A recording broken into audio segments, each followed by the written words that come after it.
আমি একজন মানসিক রোগী ছিলাম। আমি দেখতে অনেক সুন্দরী ছিলাম। কিন্তু আমি একা একা কথা বলি, একা একা হাসি। আর তাই বাবা আমায় মানসিক ডাক্তারের কাছে নিয়ে গেল। ডাক্তার বলল, আপনার মেয়েকে সুস্থ করতে হলে আমার কেবিনে 7 থাকতে হবে। আর আমার বাবা ডাক্তারের কাছে রেখে চলে গেলেন। তারপর একদিন গভীর রাতে ডাক্তার আমার কেবিনে এসে আমার সাথে। বাকিটা গল্পতেই বলছি। ইদানিং সোহেল চৌধুরী তার পুত্রদের নিয়ে খুব চিন্তিত হয়ে রয়েছেন। সোহেল চৌধুরীর 3 পুত্র: অনিক চৌধুরী, মেঘ চৌধুরী, রৌদ্র চৌধুরী। 3 পুত্রই দেখতে মাশাল্লাহ মারাত্মক সুদর্শন। বড় ছেলে অনিক চৌধুরী পেশায় একজন ডাক্তার। বয়স 26 ছুঁই ছুঁই।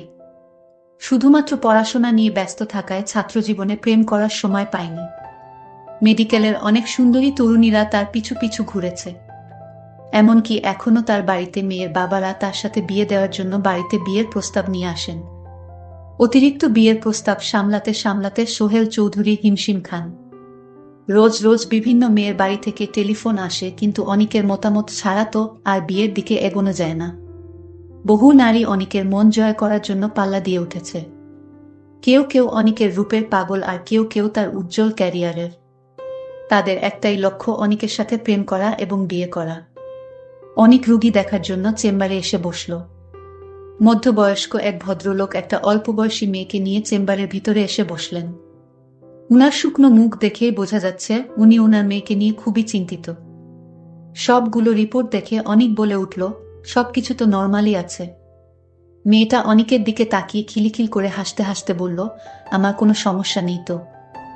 আপনি শুধু শুধু সময় নষ্ট করছেন। ভদ্রলোক, আমার মেয়ে তাহমিনা রুমের ভিতর একা একাই নিজের সাথে কথা বলতে থাকে। সবসময় অদ্ভুত আচরণ করে। ইঞ্জিনিয়ারিং বিভাগে পড়ছে। সারাদিন বই নিয়ে পড়ে থাকে। পড়াশোনা ছাড়া কিচ্ছু বোঝে না। কতবার বলেছি একটু বাহিরের হাওয়া বাতাস লাগা, কিন্তু কারো কোনো কথাই শোনে না। অনেক ঘুম, বেশি পড়াশোনার চাপেই হয়তো এমনটা হয়েছে। ভদ্রলোক বাড়ি থেকে ওকে এখন বিয়ে দেওয়ার কথা বলছে। রোগ বেড়ে গেলে যদি আর কেউ পাগলি ভেবে বিয়ে না করে। অনিক, দেখুন ওরকম পড়াশোনা আমিও করেছি। আমাদের দেখতে হবে ওর আচরণের ধরনটা কেমন, তারপর সেই অনুযায়ী ব্যবস্থা নেওয়া হবে। আপাতত ওকে কয়েকদিন পড়াশোনা থেকে দূরে রাখতে হবে। আমরা ওনাকে হাসপাতালে অ্যাডমিট করছি। তাহমিনা, আরে বাবা, আমার বান্ধবীরা আমাকে বলেছে একটা বিয়ে করে নিতে। তাহলে নাকি আমি পড়াশোনা থেকে একটু দূরে থাকব, প্রেম নিয়ে ব্যস্ত থাকব। হি হি হি, আমি তো একটা প্রেম করার চেষ্টাই করছি। হা হা হা। আচ্ছা বাবা, আমি যদি অনেকগুলো বিয়ে করে ফেলি তাহলে আমি অনেক ব্যস্ত থাকবো, তাই না? ভদ্রলোক, দেখুন হিতাহিত জ্ঞান শূন্য হয়ে যাচ্ছে আমার মেয়ে। আপনি আমার মেয়েকে ভালো করতে পারলেন না। অনেক, আমি কোনো কাজে ব্যর্থ হই না, ভরসা রাখুন। তাহমিনা হাসতে হাসতে বলল, বাবা ডাক্তারটা খুব হ্যান্ডসাম, তাই না? আমার সাথে মানাবে? আমি ওনাকেই বিয়ে করতে চাই। আচ্ছা ডাক্তার, ভালোবাসা কিভাবে করে? তাহমিনার বাবা এবার কান্নায় ভেঙে পড়লেন। টেবিলের উপর বাড়ি দিতে দিতে হাউমাউ করে কান্না শুরু করে দিলেন। উনার কান্নার শব্দে 2 জন নার্স ভিতরে চলে এলো। তাহমিনা খিলখিল করে হেসেই যাচ্ছে। তাহমিনার বাবা দেখছেন তো ওর অবস্থা। দেখলেন তো, এসব জানাজানি হলে ওকে আর কে বিয়ে করবে চাইবে? অবস্থা তো যা খারাপ হওয়ার তা তো হয়েই গেল। বাড়িতে ওর মা ওর চিন্তায় বারবার জ্ঞান হারাচ্ছে। অনেক, আচ্ছা শান্ত হন, কাঁদবেন না। আপনার মেয়ের দায়িত্ব আমি নেব। এই কথা শোনার সাথে সাথে তাহমিনার বাবার মুখ উজ্জ্বল হয়ে যায়। শুকনো মুখে হাসি ফুটে ওঠে। কারণ দায়িত্ব নেওয়ার কথাটাই উনি ভেবে নিয়েছেন ডাক্তার অনিক চৌধুরী তার মেয়ে তাহমিনাকে বিয়ে করবেন। মেয়েকে নিয়ে গিয়ে তিনি হসপিটালের একটা কেবিনে ভর্তি করালেন। আর বাড়িতে ফোন করে তাহমিনার মাকে বললেন তাহমিনার বিয়ে ঠিক হয়ে গেছে। কিন্তু তাহমিনার বাবা ভুল শুনেছে, আসলে তাহমিনাকে বিয়ে করতে চায়নি ডক্টর। এর মধ্যে অন্যরকম একটা উদ্দেশ্য ছিল ডক্টরের। ফোনে কথা বলার সময় একজন নার্স এই বিষয়ে সবটা শুনে ফেলল। আর সাথে সাথে সে গিয়ে হসপিটালের ম্যানেজারকে এই সংবাদটা দিয়ে দিল। ম্যানেজার সাহেব ডাক্তার অনিক চৌধুরীর বাড়িতে ফোন করলেন। ম্যানেজার স্যার তো একজন মানসিক রোগীকে বিয়ে করছেন, স্যারকে আটকান। সোহেল চৌধুরী কি আমাদের না জানিয়ে বিয়ে করছে? পাশেই অনিকের মা সাকিনা বেগম দাঁড়িয়েছিলেন। তিনি চেঁচিয়ে বললেন, কে বিয়ে করছে? সোহেল চৌধুরী, তোমার বড় ছেলে নাকি তার হসপিটালেরই একটা রোগীকে বিয়ে করছে। অনিকের মা চিল্লিয়ে বলছেন, এইসব হয়েছে তোমার জন্য। কবে থেকে বলছি ছেলের বিয়ে দাও, বিয়ে দাও। আমার কথা শুনলে আজ এই দিন দেখতে হতো না। সোহেল চৌধুরী, চুপ করো তুমি, তোমার ছেলেরা তো কখনোই কোনো কথা শোনে না। শুনবে কিভাবে? লাই লাই দিয়ে তো ছেলেদের মাথায় তুলে ফেলেছ। সাকিনা বেগম, একদম আমার ছেলেদের নামে উল্টোপাল্টা কিছু বলবে না বলে দিলাম। ওপর পাশ থেকে চেঁচামেচির আওয়াজ শুনে ম্যানেজার সাহেব তাড়াতাড়ি কলটা কেটে দিলেন। অনিকের বিয়ে নিয়ে গ্রামের চৌধুরী মহলও এখন খুবই উত্তপ্ত হয়ে রয়েছে। সোহেল চৌধুরীর মেজপুত্র মেঘ চৌধুরী ভার্সিটির বায়োলজি ডিপার্টমেন্টের খুবই অ্যাক্টিভ ছাত্র। বয়স সবে 24। তার সুন্দর চেহারা আর আকর্ষণীয়। ল্যাবে ব্যস্ত থাকার সময় মেঘের মোবাইল ফোন বেজে উঠল। মেঘ একটু সাইডে গিয়ে কলটা রিসিভ করে। ফোন রিসিভ করার সাথেই, সাকিনা বেগম, সর্বনাশ হয়ে গেছে বাবা, তুই তাড়াতাড়ি বাড়ি চলে আয়। মেঘ, কেন মা, কি হয়েছে? ড্যাড কি কিছু করেছে? সাকিনা বেগম, আরে না, অনিক নাকি তার হসপিটালেরই এক রোগীকে বিয়ে করে ঘরে আনছে। মেঘ, হা হা হা, মা তুমি এসব কি বলছো? ভাইয়া এমন কাজ কখনোই করবে না। সো রিল্যাক্স থাকো মা, আমি একটু ল্যাবে কাজ করছি। তোমার সাথে এই বিষয়ে পরে কথা বলবো, এখন রাখি my dear sweet mother. Sakina Begum hello hello ধ্যাত কেটে দিয়েছে। সাকিনা বেগম এবার ছোট পুত্র রৌদ্র চৌধুরীকে ফোন করলেন। রৌদ্র চৌধুরী দেখতে যেমন স্মার্ট, তেমনি কথাবার্তাতেও বেশ স্মার্ট। তার রূপ আর কথার জাদুতে অনেক মেয়েই পাগল। বয়স মাত্র 21 বছর। ইঞ্জিনিয়ারিং পড়ছে, কিন্তু কেউ তার মনে জায়গা করে নিতে পারেনি। ফ্রেন্ড সার্কেল নিয়ে আড্ডা দেওয়ার সময় সাকিনা বেগম তাকে কল করেছেন, রিং হয়েই যাচ্ছে কিন্তু রিসিভ করছে না। এভাবে কয়েকবার দেওয়ার পর রৌদ্র চৌধুরী যখন পকেট থেকে ফোন বের করে সেলফি ওঠাতে যাবে, তখনই মায়ের কল আসছে দেখে সাথে সাথে সেটা রিসিভ করল। রৌদ্র, সরিমা, ফোন সাইলেন্ট ছিল তাই দেখতে পাইনি, এখন আদেশ করুন আমার মাতা, আমায় কি করতে হবে? সাকিনা বেগম এবার কড়া হয়ে ধমক দিলেন, কোথায় তুই? এক্ষুনি বাড়ি আয়। রৌদ্র, কেন মা, কি হয়েছে? সাকিনা বেগম, তোর ভাই তো কাণ্ড বাঁধিয়ে ফেলেছে। বাড়িতে গন্ডগোল চলছে। অনেক হসপিটালের একটা রোগী মেয়েকে বিয়ে করে নিয়ে আসছে। রৌদ্র, হোয়াট? ভাইয়াকে কিছু বলনি? সাকিনা বেগম, বলার সুযোগ আর পেলাম কই? ফোনে তো ওকে পাচ্ছি না। নিশ্চয়ই আমার ভয়ে বিয়ের খবরটা গোপন রাখতেই ফোন বন্ধ করে রেখেছে। রৌদ্র, ওকে ওকে, আমি আসছি, টেনশন নিও না। অনিকের ফোনে চার্জ নেই।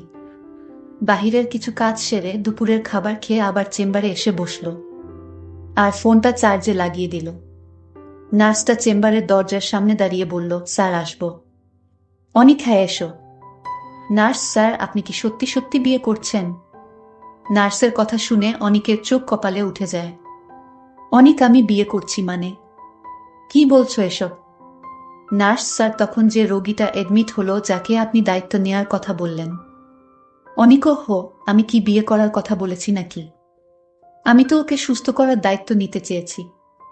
নার্স, কিন্তু উনার বাবা যে উনার বাড়িতে ফোন করে বললেন আপনার সাথে উনার বিয়ে, আপনি উনার দায়িত্ব নিয়ে নিয়েছেন। আর এটা শুনে তো আমিও। অনিক, কি আমিও? নার্স, ম্যানেজার সাহেবকে বলে দিয়েছি। অনিক আর ম্যানেজার আমার বাড়িতে ফোন করে সবটা জানিয়ে দিয়েছেন, তাই তো? নার্সটা এবার মাথা নিচু করে উত্তর দিল, না মানে আসলে স্যার, আপনার বাবাই তো সব সময় এখানে সব খবর উনাকে জানাতে বলেন। অনিক, জানি, বাবা এই কাজ আগেও করেছে। ঠিক আছে, তুমি যাও এখান থেকে, খুব ভালো গন্ডগোল বাঁধিয়ে দিয়েছ।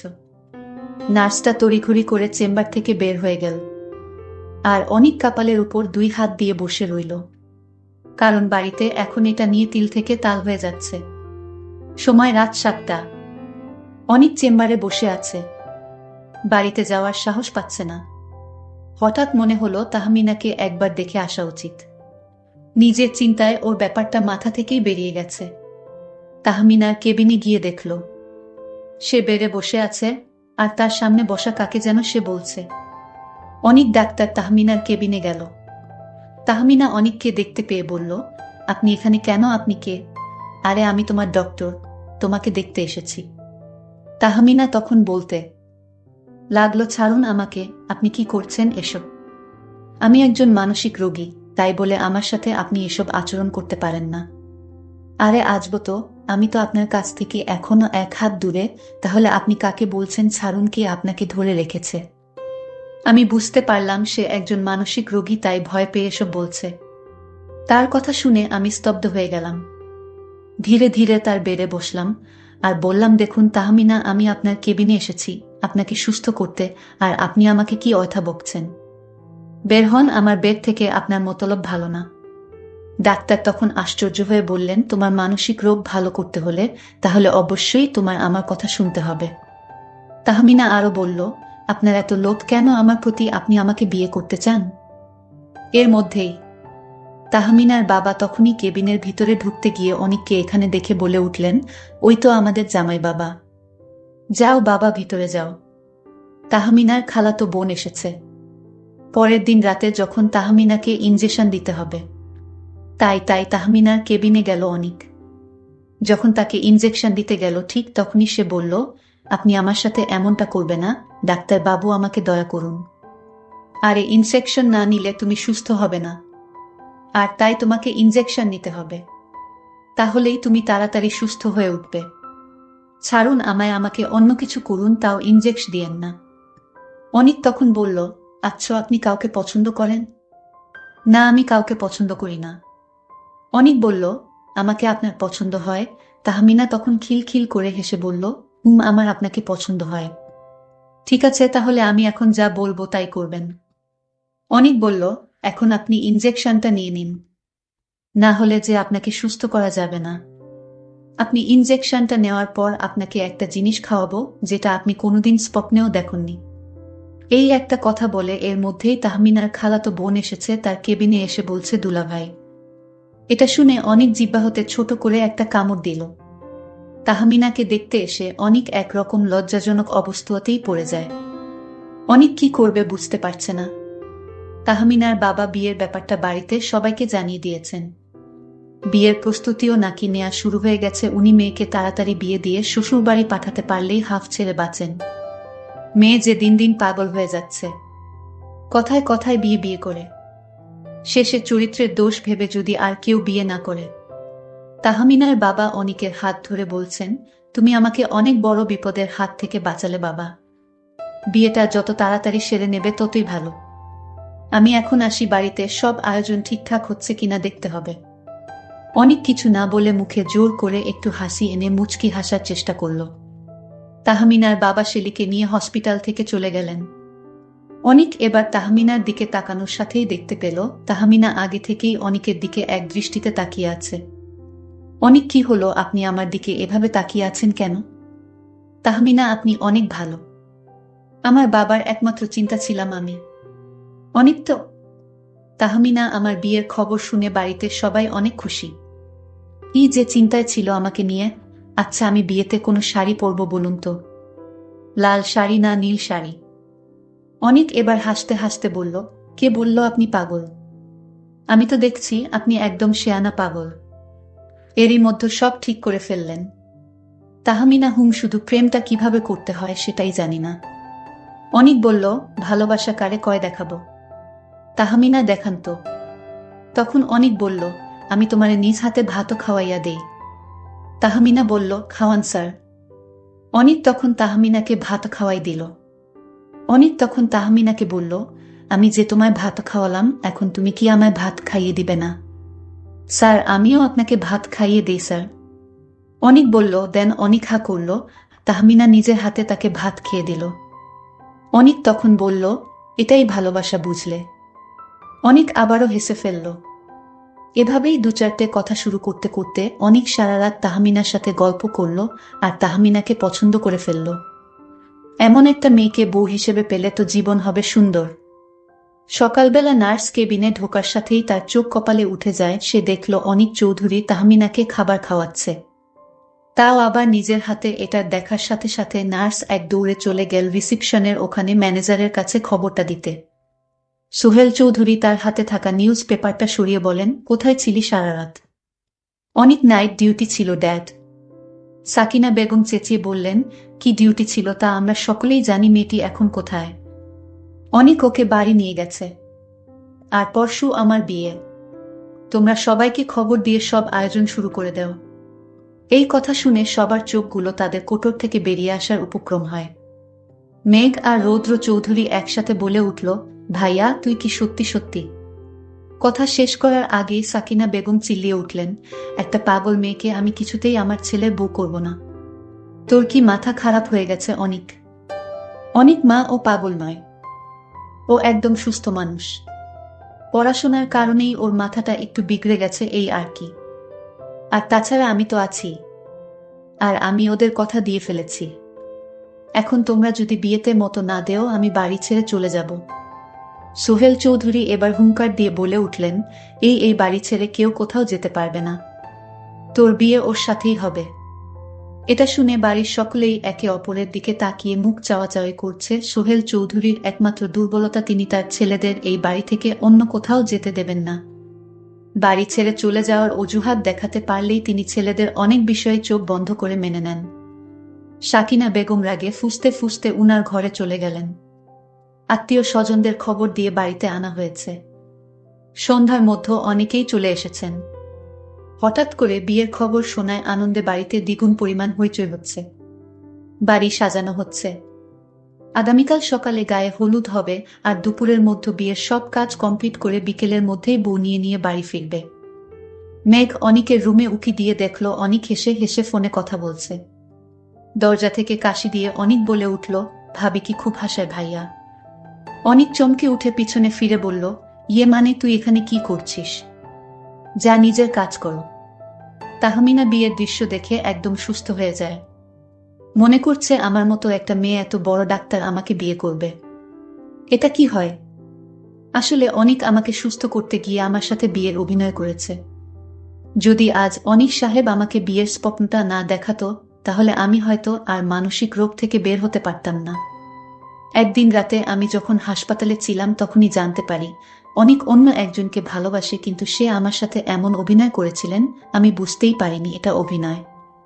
এখন তো অনিকের বাড়িতে বিয়ের আয়োজন হচ্ছে, সবাই বলাবলি করছে একটা মানসিক রোগী অনিক ডাক্তার বিয়ে করতে যাচ্ছে।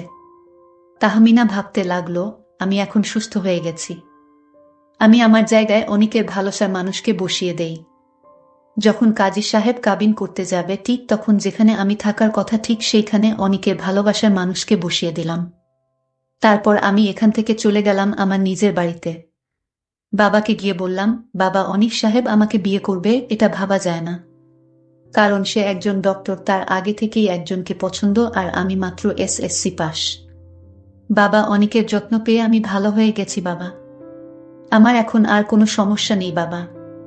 অনিক যদি আমার সাথে এই অভিনয়টা না করত, আমাকে বিয়ে করার স্বপ্ন না দেখাতো, তাহলে হয়তো আমি সারা জীবন পাগলেই থেকে যেতাম। বাবা অনিক সাহেবের মতো ডাক্তার এ যুগে পাওয়া যাবে কিনা তা সন্দেহ। তার কি মেধা, সে কোনো ওষুধ ছাড়াই আমাকে সুস্থ করে তুলেছে। এদের বলা যায় ডক্টর, কারণ অনিক বুঝতে পেরেছিল আমার রোগটা কোথায়। আর তার ভালোবাসা পেয়ে আজ আমি পরিপূর্ণ সুস্থ। আল্লাহর কাছে দোয়া করি অনেক যেন হাজার বছর বেঁচে থাকুক।